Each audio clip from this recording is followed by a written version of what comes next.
네, 연휴를 맞아 모처럼 모인 가족들이 함께 나누는 대화는 민심을 가늠하는 하나의 척도가 되기도 합니다. 앞서 리포트에서 보신 것처럼 민주당 이재명 대표와 여당 주자들의 가상 양자 대결 여론조사가 접전으로 나오고 있습니다. 이 상황 어떻게 봐야 할지 정치부 한송원 기자와 짚어보겠습니다. 네, 한 기자, 최근 이 여야 주자 지지율이 엇비슷한 여론조사가 많이 나오고 있는데요. 이거 어떻게 분석할 수 있습니까? 예, 저희가 어제 전해드린 조선일보 이 양자 대결 조사에서는 이재명 대표가 여당 주자들을 오차범위 밖에서 앞서는 결과가 나왔던 만큼 이 조사 기관 표본에 따라 조금씩 차이는 있습니다. 그런데 이 최근 여야 주자가 접전으로 나오는 추세인 건 맞는 듯 합니다. 여론조사 전문가들은 무엇보다도 이 진영 간 결집 양상에 따른 현상이다. 이렇게 보는 시각이 많습니다. 앞서 전해드린 여론조사에서 정권 교체 여부에 대한 질문에 정권 교체가 47%, 정권 연장이 45%로 조사돼 접전 양상이 그대로 반영된 거다. 이런 분석입니다. 또 이 양자 대결이 아닌 차기 대선 후보별 지지율을 보면 이재명 대표가 31%인 반면 김문수 장관은 14%, 홍준표 시장이 9% 등으로 이 대표와 꽤 격차를 보이고 있습니다. 네, 저 중에서도 유독 눈에 띄는 게요. 김문수 장관 지지율이 유달리 정치적 행보를 한다던가 정치적 메시지를 내는 것도 아닌데 높게 나온다는 겁니다. 네, 이 여권 내부에서도 이 예상치 못한 약진의 일시적 현상이다. 이런 시각이 적지 않습니다.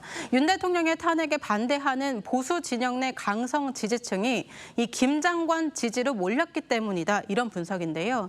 이 김 장관은 이 계엄 후에도 국회에서 계엄에 대해 사과 입장을 밝히지 않았고 이 대선 출마 여부에도 윤 대통령 복귀가 우선이다. 이런 발언을 했는데 이 보수층에게 긍정적으로 작용했다는 겁니다. 다만 이 여당에서는 이런 이 김문수 현상 좀 곤혹스러워하는 분위기도 있는데요. 이 중도층으로의 확장 가능성 측면에서는 경쟁력이 좀 떨어질 수 있다는 겁니다. 네, 여야를 불문하고 소위 잠룡들이 움직이는 흐름도 감지가 되는데 이런 여론조사와 무관치 않다고 볼 수 있겠죠? 예, 야권에 비해 여권 주자들이 조금 더 좀 조심스러운 상황이긴 합니다만 네. 이 조기 대선이 성사될 경우 시간이 많지 않기 때문에 이 대선을 염두에 두고 있는 주자들 입장에서는 가만히 지켜보고만 있을 수는 없는 상황입니다.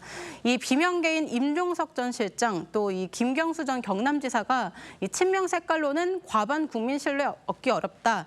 이 민주당이 여론을 압도하지 못한다. 이런 쓴소리를 하고 나선 게 대표적입니다. 네, 현재 야권에서는 이재명 대표 지지율이 압도적인 상황인데 변수는 없을까요? 여야를 불문하고 이재명 대표의 이 선거법 2심 재판 가장 큰 변수의 하나로 보고 있습니다.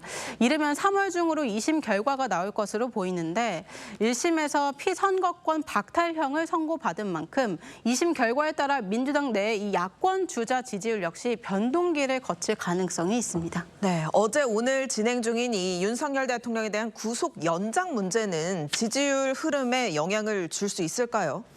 예, 아무래도 법원이 다시 한번 이 불허 결정을 낸다면 여권에서는 즉시 석방을 요구하는 목소리가 커질 거고 연휴 기간에 또 한번 이 지지층 결집의 변수로 작용할 수는 있습니다.